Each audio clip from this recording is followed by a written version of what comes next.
महाभारत ने हमें अनेक महान योद्धा दिए। कुछ अमर हो गए और कुछ ऐसे भी हैं जिनकी कौशल को अक्सर नजरअंदाज कर दिया गया। इन्हीं में एक नाम है एकलव्य। एकलव्य के बारे में हम सिर्फ इतना जानते हैं कि वो एक महान धनुर्धारी थे और गुरु द्रोणाचार्य ने उनसे उनका अंगूठा मांग लिया था। ज्यादातर लोग उन्हें केवल उनकी गुरु भक्ति के लिए जानते हैं, लेकिन क्या बस यही है एकलव्य की पहचान?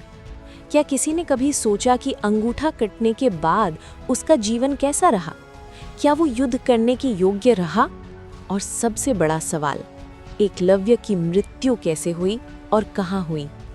आज के इस वीडियो में हम एकलव्य के जीवन को विस्तार से समझेंगे।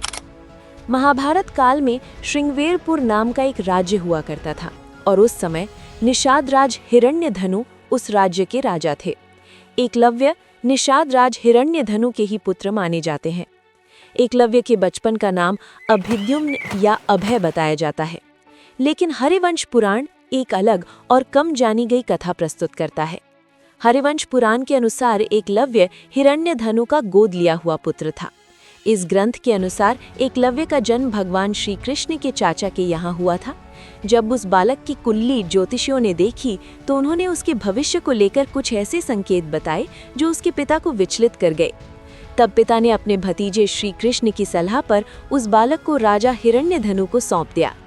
अर्थात हरिवंश पुराण की माने तो एकलव्य वास्तव में एक क्षत्रिय राजकुमार था, न कि शूद्र पुत्र। तो ये थी एकलव्य के जन्म की कहानी।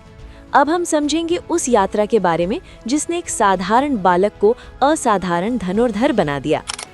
एक दिन एकलव्य अपने पिता के साथ राज्य की राजधानी की ओर गया। वहां उसने पहली बार एक अनुशासित गुरुकुल देखा, जहां कौरव और पांडव जैसे राजकुमार महान आचार्य द्रोणाचार्य से धनुर्विद्या सीख रहे थे। दूर खड़े खड़े एकलव्य ने देखा, गुरु द्रोण मंत्रों और नियमों के साथ हर शिष्य को निर्देश दे रहे हैं। उसके हृदय में एक भाव जागा, मैं भी द्रोणाचार्य से ही धनुर्विद्या सीखूंगा। अगली ही सुबह बिना किसी संकोच के एकलव्य गुरु द्रोणाचार्य के आश्रम में धनुर्विद्या सीखने पहुंचा। द्रोणाचार्य ने उसे देखा। उन्हें याद था कि उन्होंने भीष्म पितामह से वचन दिया है, वो केवल हस्तिनापुर के राजकुमारों को ही धनुर्विद्या सिखाएंगे, किसी और को नहीं। ये सुनकर एकलव्य के सपने जैसे टूट कर बिखर गए। उसने सिर झुकाया, प्रणाम किया और चुपचाप वापस चल पड़ा। पर एकलव्य ने निश्चय कर लिया था, वो सीखेगा तो सिर्फ गुरु द्रोणाचार्य से ही। वन लौटकर एकलव्य ने हताश होने के बजाय संकल्प को और मजबूत कर लिया। उसने मिट्टी से द्रोणाचार्य की एक मूर्ति बनाई। उसने निश्चय किया कि वो आज से उसी प्रतिमा के सामने अभ्यास करेगा और द्रोणाचार्य को ही अपना मार्गदर्शक मानेगा।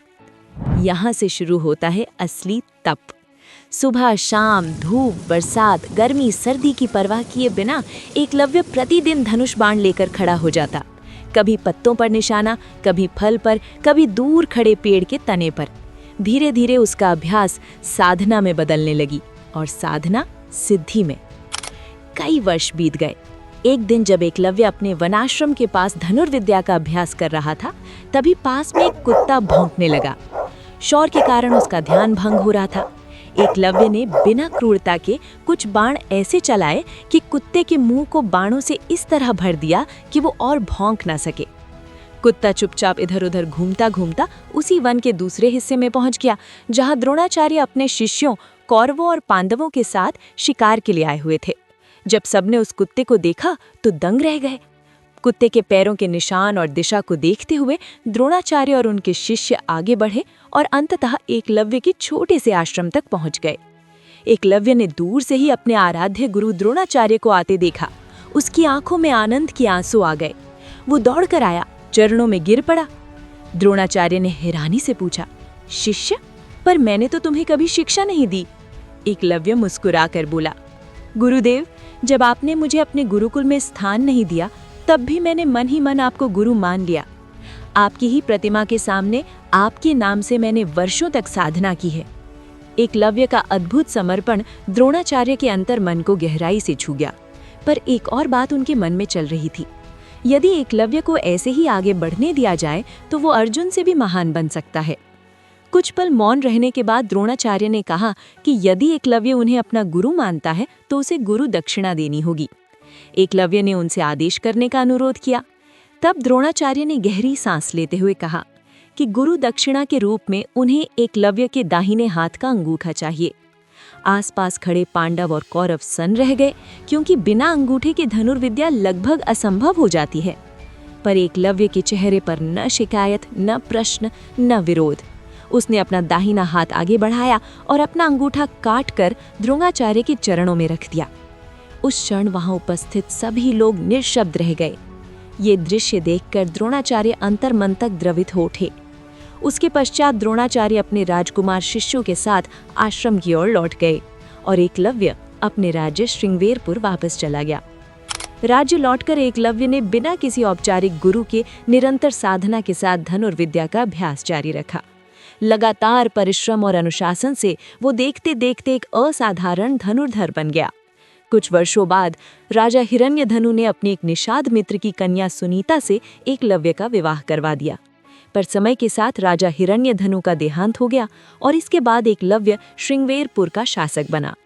राजा बनने के बाद एकलव्य ने निषाद जाति के लोगों को संगठित किया।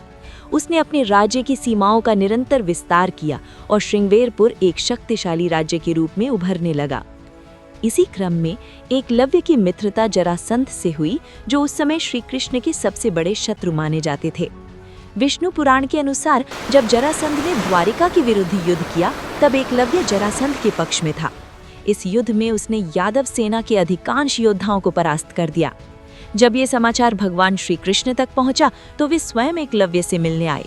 श्री कृष्ण ने देखा कि एकलव्य केवल 4 उंगलियों के सहारे धनुष बाण चला रहा था। ये देखकर श्री कृष्ण को यह आभास हुआ कि यदि एकलव्य जीवित रहा तो आने वाले महाभारत युद्ध में वो पांडवों के लिए एक संगीन संकट बन सकता है। धर्म की रक्षा हेतु उन्होंने निर्णय लिया कि इसका नाश अभी आवश्यक है। इसके बाद श्री कृष्ण और एकलव्य के बीच भयंकर युद्ध हुआ। युद्ध लंबे समय तक चला और दोनों ने असाधारण पराक्रम दिखाया। अंततः भगवान श्री कृष्ण के हाथों एकलव्य को वीर गति प्राप्त हुई। एकलव्य हमें ये सिखाता है कि महानता केवल विजय से नहीं, त्याग से जन्म लेती है।